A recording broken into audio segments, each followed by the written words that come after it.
palayasin, ikulong, ikulong sa selda 13. Marcos resign, palayasin, ikulong, ikulong. Marcos resign, palayasin, ikulong, ikulong sa selda 13. Marcos resign, palayasin, ikulong, ikulong sa selda 13. Abangan nyo ang March 10 at March 11. March 11, 1 year ng pagdukot at pagkidnap kay Tatay Digong.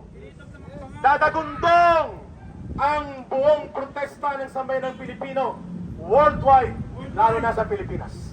March 11 ha, nakaredy na tayo. Si may maleta ba kayo? May diniliver daw sa Malacanang, may diniliver sa Paway. Ngayon, ito lang po ang aming masasabi sa ating lahat. Ang kasaysayan ang naglilikha taong bayan. Palakpakan natin yun. Walang diktador, walang magnanakaw na gobyerno ang pwedeng tumagal at mangibabaw sa kapangyarihan ng mamamayan. Siyak na magaganap yun. Walang makakapigil, tangki man o helikopter, barkong pangdigma, machine gun o baril, kung taong bayan na ang kumilos. Tama! Mamamayan pa rin po. Mamamayan pa rin po ang magbibigay ng hatol. Mamamayan po maglilikha ng kasaysayan. Mamamayan nagkakaisa ang maglilikha ng pagbabago. Yun nga, narinig na natin, ibabalik na muli ang tunay na tapang at malasakit sa isang matuwid na gobyerno. Sama tayo doon! Yes! Taas po ang ating mga kamao na nakakuog. At ito po ay tanda ng pagkikipagkaisa. Ang bandila po dito sa harap, iwagayway natin. At awitin po natin ang bayan ko, ilang linya lang. And then magdi-disperse tayo at magpapasalamat tayo sa pagkikipagkaisa na ito. Ay sarap mabuhay sa sariling bayan kung walang alipin at may kalayaan. Ang bayan sinisiil, bukas ay babangon din. Ang silang'y pupula sa tinyas ng paglaya. Everybody join us. Paibon mang may layang lumipad, kulungin mo at umiiyak. Bayan pa kayang sakal dilag, at di magnasang makaalpas. Pilipinas kong minumutya, bugad ng luha at dalita. Aming adhika, makita kang sakbalaya. Aming adhika, makita kang sakbalaya. Marcos resign, palayasin, ikulong, ikulong sa selda 13. Marcos resign, palayasin, ikulong, ikulong sa selda 13. Mabuhay ang sambayan ng Pilipino. Magkikita tayo March 10 and March 11 and onwards. Maraming salamat, Chief. Maraming salamat sa mga kapulisan, MMDA, at lahat ng mga nandito, lalo na mga nag-participate. Our program for today ends now. Umayo tayo at mas pakatatag. Mag-ingat ang lahat. God bless the Philippines.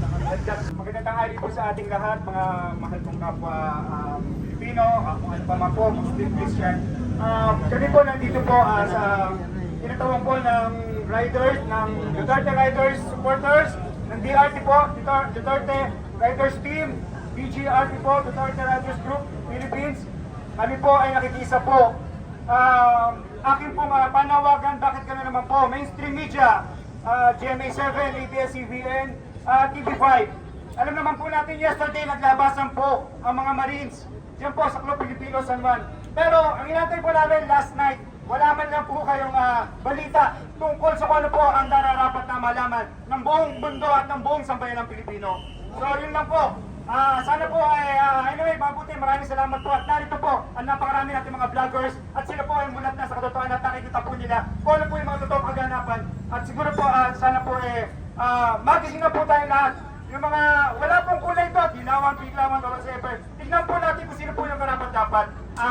Kasi iba na po ang kalagayan ng ating PBBM, so dapat po alam naman po natin, sundin po natin ang batas kung ano po ang karapat-dapat, dapat kalalaman po natin ang kanyang tunay na kalusugan. Kasi kung mapapansin nyo po, isisingit ko lang din po sayang wala po rin si Consihal Ronnie Rodriguez. Kaya po nagmamadali ang ating Senate President Tito Soto na ma-impeach ang ating puting BP Sara dahil nga naman pag nawala ang presidente, papayag ba kayo siya ang uuhubong Pangulo? Yan lang po yung logic dun eh. So muli po, nakikisa po ang buong Riders team, Duterte po. Maraming salamat po. Maraming salamat, brother. Everybody, please come forward. Ang ginawa ng tatay niya at ginawa po ng kanyang anak. Unti mo sa pagnanakaw. Ayan, kayo po, mulat ang ating mga mata kung ganong kalaki na ang nawawala sa kabanang bayan. Ano po ba ang kalagayan ng Pilipinas sa panahon ngayon? Pilit po nilang sinasalba at pinapakita sa taong bayan na tayo ay may pag-asa pa.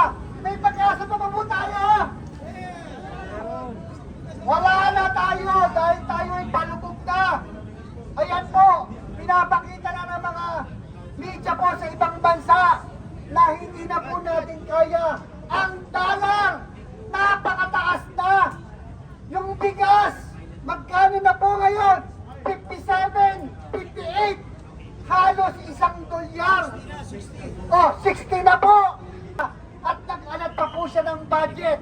Pero ano nangyari? Wala. Lahat po ng sinasabi ni Pangulong BBM ay kasinungalingan. Pero lahat po tayo nagsasabi ng katotohanan. Lahat po tayo ay binabaliwala at binabaliktad.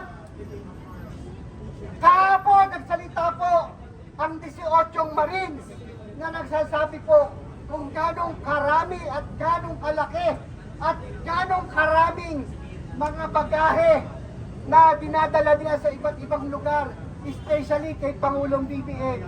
Ilang bilyon po yun. So, lumalabas po talaga trilyon ang nawawala sa mamamayang Pilipino.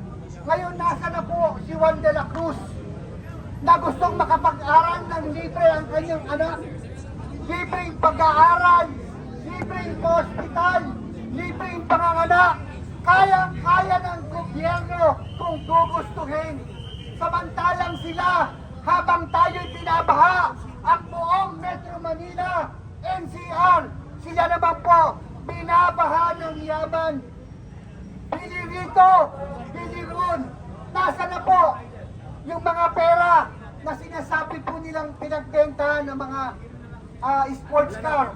Ba't hindi po natin ibigay yan, ipagpatayo ng ospital at itulong sa mamamayang Pilipino, sa mga may cancer patient, pumipila. Alam niyo po ba yun, kami mga kamag-anak po tayo, di ba? Grabe po sila pumila. Pagkahaba-haba. Tapos ano nangyayari po? Lumapit ka kay congressman, lumapit ka kay mayor. Kaya ayan po, magpapatunay na 40 years in the making na hanggang sa ngayon, patuloy tayong niloloko. Niloko na tayo ng tatay, niloko pa rin tayo ng anak. Ayan po ang magpapatunay na 40 years tayong niloloko ng mga Marcos. Marcos, bangag! Marcos, resign! Marcos, manloloko! Yan. Section 12, Article 7, na kung malubha ang kalagayan, ang health ng ating Pangulo ay kailangan sabihin niya sa taong bayan kung may kakayahan pa siya mamuno sa ating bansa. Base po yan sa saligang batas. Wala po tayong nilalabag. Pero hanggang ngayon, hindi pa niya sinasabi kung anong kalagayan. Baka mabigla na lang tayo at magkagulo ang ating bansa kung hindi niya dinidisclose yung kalagayan po niya base sa ating sariling batas. So, yun lang po, ibibigay ko po kay Ka-Eric para... So, ito si Oliver.